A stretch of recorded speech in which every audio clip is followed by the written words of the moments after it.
tires are pointing away from each other and they're pushing going down the road. Right. So the faster you go, the more jittery it's going to feel in the front. It's going to feel real light. Yeah. No speed up. Yeah, we don't have the transmission harness.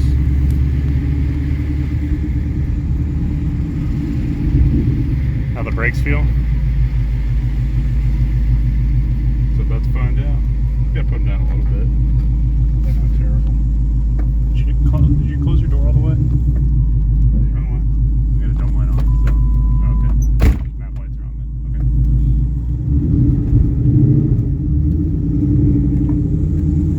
Clutch is nice.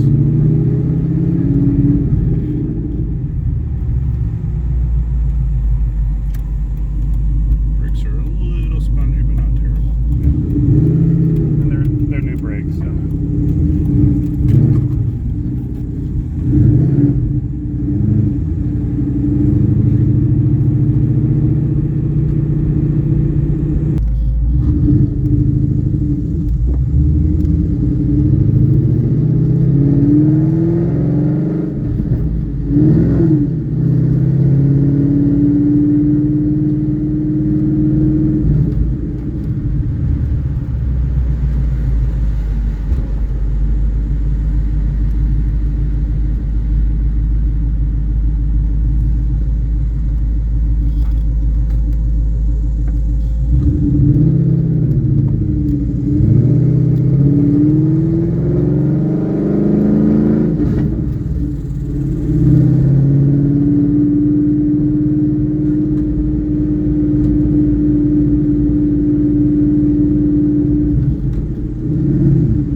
Welcome back out to Patman Garage. So we did successfully get this car on the road, and we just barely drove it around the neighborhood, but it's cool seeing it move under its own power.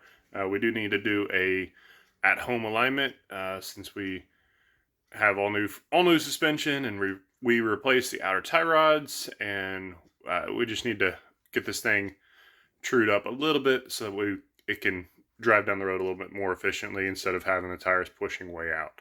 So I'm going to show you my process at home on doing alignments, and here we go. All right, so first thing I have is a piece of angle iron steel with a digital gauge attached to it, which is magnetic, and this will allow us to check our camber reading. So I'm just touching the sidewall inner and outer, and right now we are at straight up 90 degrees. So this could come in a little bit on camber, wouldn't hurt us.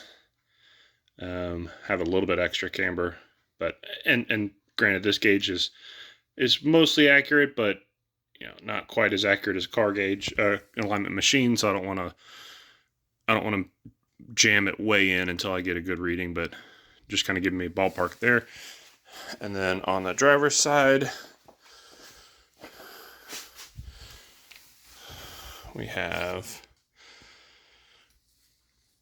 2/10, something like that. 4/10, 3/10, moves around a little bit, but a little bit of camber, which is what we want.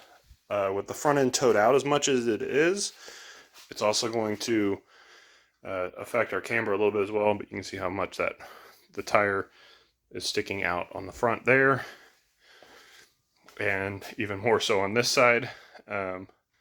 So that's the camber readings.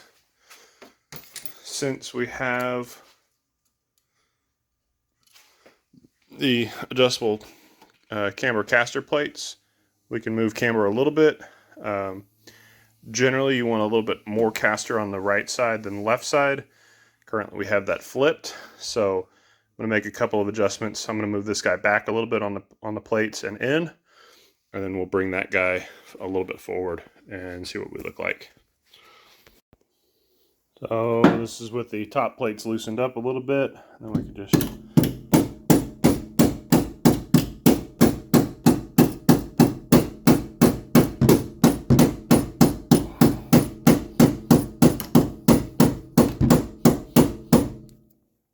move it on the slots.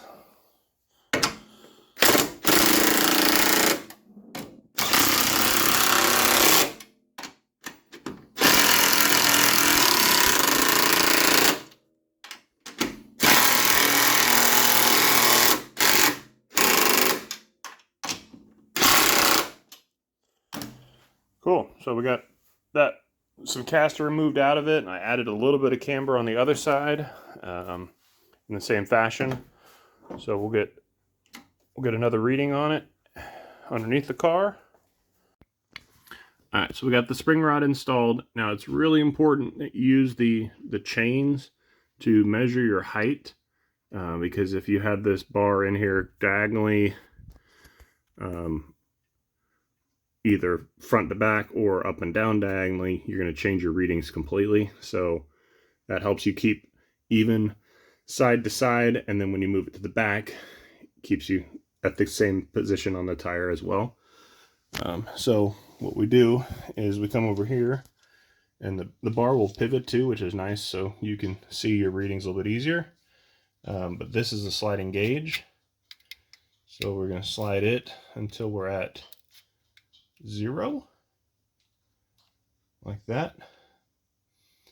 And so my little arrow here is pointing at 0. And then we're going to move the bar to the back and take another reading without moving the gauge and see what the difference is. And move it to the back here, and we've now confirmed how far toe out we are. So our needle pointer is still here, and our 0 is over here now. See if I can get that to focus.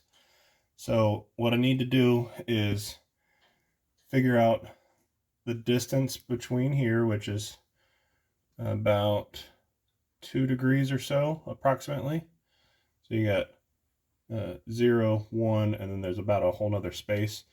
So when you're adjusting the toe, it's going to be half of this measurement is what you're looking to move, because if you're moving this side out and this side's coming in at the same time, so it's kind of half readings. So I'm going to start adjusting toe and until my gauge is about 1 degree, and then we'll look at it again, take another set of measurements, and we can fine tune it from there. All right, I've been cranking on it for a little while, got it pulled in some, and so that's what my new readings look like. So I'm just outside of the 1 degree mark, so I want to go ahead and take another set of readings. Now at this point, I don't have to come back to the front and 0 it, because it doesn't, that's just going to moving the bar more. So we can actually 0 it right here where we're at.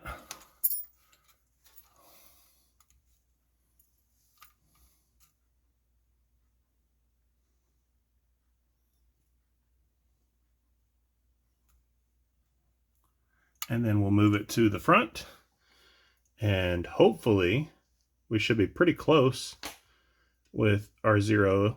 Now, when we do it this way, our readings are going to be backwards, but it'll at least give us a ballpark where we're at. All right, so I did some more fine tuning, and I'm going to leave it right where we're at. We're pretty well zeroed out front to back. The only thing this doesn't really account for is keeping the steering wheel straight.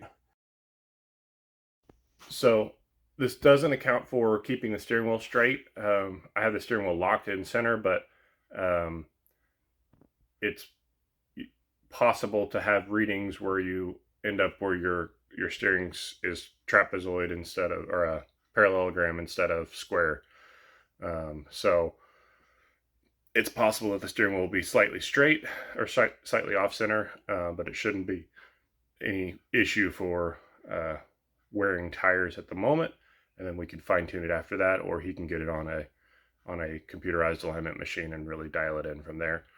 But like I said, this is just roughing it in. This is making it much better than it was. So we're going to hop up and see what our visual alignment looks like now that we've got it pretty well squared up underneath the car. The other thing to keep in mind with my at-home process alignment is when you do a computerized alignment on a rack, you have turn plates on the front that you remove pins on to unlock the front wheel so they can turn more easily while you're making adjustments. In this case, I'm up on wood blocks just so I can get underneath the car, but as I'm making adjustments, I'm not really able to get the tires to turn easily because the tires are still on the ground without a bearing there. So this is only going to be so good the first time, and then the second time is when you could really fine tune it. Just because of when you make a big adjustment like we had to make, then you're left with pulling that tire and forcing it over, and it just doesn't always end up with the best results. But eyeballing it, looking down the car, we're looking really sharp now. Remember, that was sticking out like crazy before. And this side, eyeballing it down the length of the car, we're looking much better here as well. So we could do another camber reading if we wanted to, but I think we're pretty well set with what we got with it. So we'll go get it back out on the road and see how she does.